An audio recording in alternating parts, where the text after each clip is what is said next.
प्यारे मित्रों, नमस्कार। आनंद। मैं मित्रों आपको पहले 2 किस्से सुना चुका हूँ। एक, जब मेरा 11वीं में पास होना मुश्किल था, भगवान की कृपा हुई और मैंने भगवान को मानना शुरू कर दिया। दूसरे, जब मंदिर जाने में मैंने थोड़ा डिले किया, काका हाथरसी के कविताएं सुनने के चक्कर में, तो भी वहाँ पे 2 मिनट टाउन हॉल का घंटा देर से बजा था। ये दोनों मैंने वीडियो बताई हैं। आज मैं आपको एक बात बता रहा हूँ कि ग्रेजुएशन करने के बाद दिसंबर 7 तारीख को मेरी माताजी गुजर गई थी और कुछ दिन इंतज़ार करके बड़े भाई की शादी 1 जनवरी 1975 में कर दी थी पिताजी ने और मामा जी ने मिलके। तो मेरे को सब घर में चले जाते थे अपने काम पे। मेरे को कोई फ़िलहाल नौकरी मिली नहीं थी, नौकरी में करना भी नहीं चाहता था। तो मेरे दादा, पिताजी को हम दादा बोलते हैं, वो कहते थे दिलीप कोई नौकरी कर ले यार, वो हौसकाजी पे कोई दे रहा है 200 रुपये, प्राइवेट नौकरी है, जब तक सरकारी मिले। तो मैं नौकरी करना नहीं चाहता था। पिताजी कहते थे यार घर में बैठा रहता है सारा दिन, अच्छा नहीं लगता। मैंने कहा चलो कुछ काम करते हैं। अपने दोस्त से एक बात करी, उसने 50-60 किताबें कहीं अपने जानकार से उठा के ला के, पुरानी किताबें, मैगज़ीन है, मायापुरी, माधुरी, सरिता और कई तरह की। तो वो 50-60 मैगज़ीन थी, पटरी पे मैं बैठ गया। वो दोस्त भी मेरी हेल्प के लिए कभी कभी आ जाता था। तो 50-60 किताबें 5-7 दिन में ख़त्म हो गई। 7 बची, वो नहीं बिकने वाली थी। वो ऐसी थी कि कोई पढ़ता ही नहीं था, वो कोई नाम ही नहीं सुना हुआ था उन मैगज़ीनों का। जो अच्छी किताब थी वो 8-8 आने में बिक गई, 1.5 की थी चाहे 2 की थी। तो वो पुरानी किताब 8-8 आने में बिक जाती थी। तो मित्रों, मेरे को दोस्त ने कहा कि 100 रुपये ले आओ कहीं से दिलीप, तो नई मैगज़ीनें मैं तुम्हें दिलवा देता हूँ, उसमें तुम अच्छा पैसा कमा लोगे और तुम्हारा टाइम भी सारा कट जाएगा सुबह से शाम तक। 100 रुपये के लिए मैं, मेरा दोस्त भी लगा रहा। 5-7 दिन तक मेरे को मामा जी ने भी नहीं दिए कि भाई तेरे पिताजी क्यों नहीं दे रहे, पटरी लगाने के लिए मैं नहीं दूंगा, कॉलेज में फ़ीस के लिए चाहिए थे, मैंने दिए थे। लेकिन अगर तेरे पिताजी मना करते हैं पटरी लगाने को, मैं दे दूं तो मेरे से नाराज़ हो जाएंगे वो।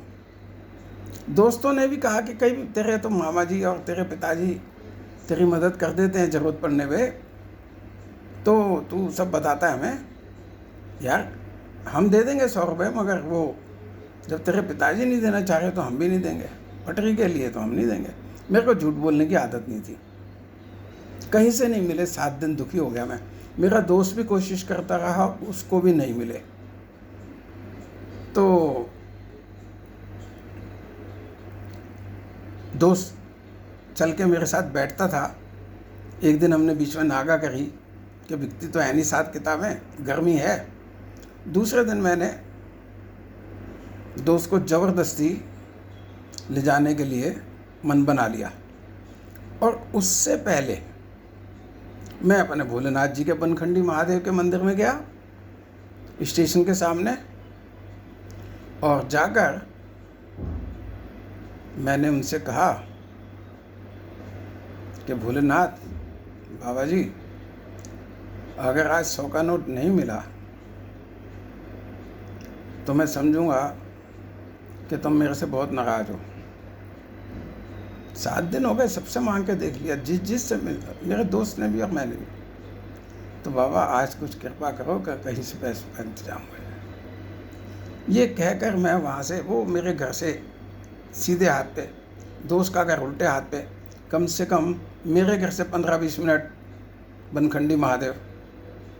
फिर वापस अपने घर तक आऊँ, फिर दोस्त के घर जाऊँ, 10-15 मिनट और आगे, मतलब मंदिर से आधे पौन घंटे का रास्ता दोस्त के यहाँ। वहाँ से उसको मैंने ज़बरदस्ती उठाया, सो रहा था दोपहर में। मैं कहा नहीं, आज तो चलना है। और वो नहीं चाह रहा था, फिर भी उसकी माँ ने कहा कि जब ये दलीप इतना जिद कर रहा है तो चला जा। ज़बरदस्ती लाया उसको, गली में खींचता खींचता, मंदिर की एक रेलिंग थी वहाँ भी खड़ा हो गया वो, गली में मंदिर था उनकी एक। मैंने वहाँ से भी हाथ छुड़ाया, फिर उसको ले आया मैं बाहर हौस काजी चौक तक। और वहाँ पर हौस काजी चौक पे रिक्शा स्टैंड पे आके वो अटक गया। तो मैंने कहा देख यार, तू चल रहा है या मैं तेरे को उठाऊं कंधे पे। एक हाथ पकड़ा, एक पैर के नीचे हाथ, उसको मैं बिल्कुल जैसे अपने कंधे पे उठाने के लिए सिर झुकाया। मुझे वहाँ ज़मीन पे पड़ा हुआ एक नोट मिला और मैंने फटाफट उसको उठाया, देखा 100 का नोट है और जेब में डाल लिया। फिर मैंने अपने दोस्त से पूछा, भाई तूने देखा मेरे हाथ में कुछ? कहता कुछ उठाया तो है तूने, क्या है क्या नहीं मुझे नहीं पता।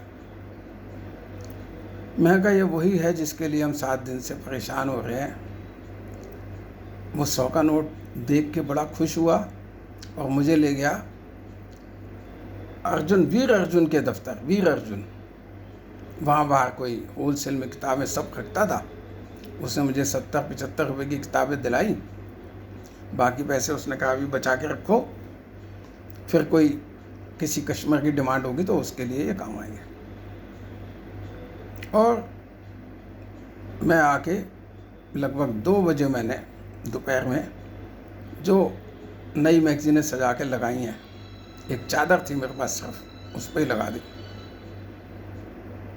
और जी शाम तक, रात को 9-10 बजे तक आधा माल मेरा बिक गया, अच्छी कमाई हुई।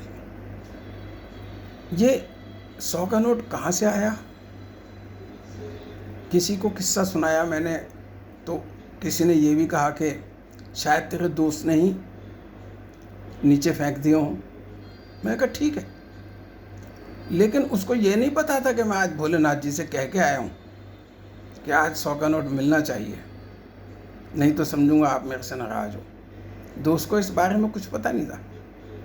जैसे भी, चाहे दोस्त ने फेंका चाहे किसी और का गिरा हुआ मुझे मिल गया, भगवान ने मेरी बात रखी और मेरा विश्वास भगवान में ऐसे ही बनता चला गया, बनता चला गया, बनता। कई चीज़ें ऐसी हैं जो नहीं बताने की भी होती हैं, छोटे मोटे किस्से, जैसे उसमें उम्मीद नहीं है कि काम होगा, हो जाएगा, तो वो नहीं मैं आपको बता रहा हूँ। 100 का नोट सड़क पर पड़ा हुआ मिल जाए, ज़िंदगी में 2 ही दफ़ा पैसे मिले हैं, एक दफ़ा 100 का नोट और एक दफ़ा 10 रुपये।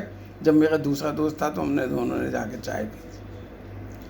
मैं ना ज़्यादा नीचे देखते चलता हूँ, उस दिन भी अचानक नीचे सिर गया तो मैंने पैसे देख लिए।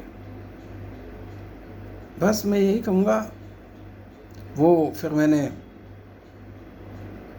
8 महीने काम किया, शायद दिवाली तक, अप्रैल से शुरू हुआ था, बीच में इमरजेंसी भी लगी थी बहुत, काफ़ी कुछ।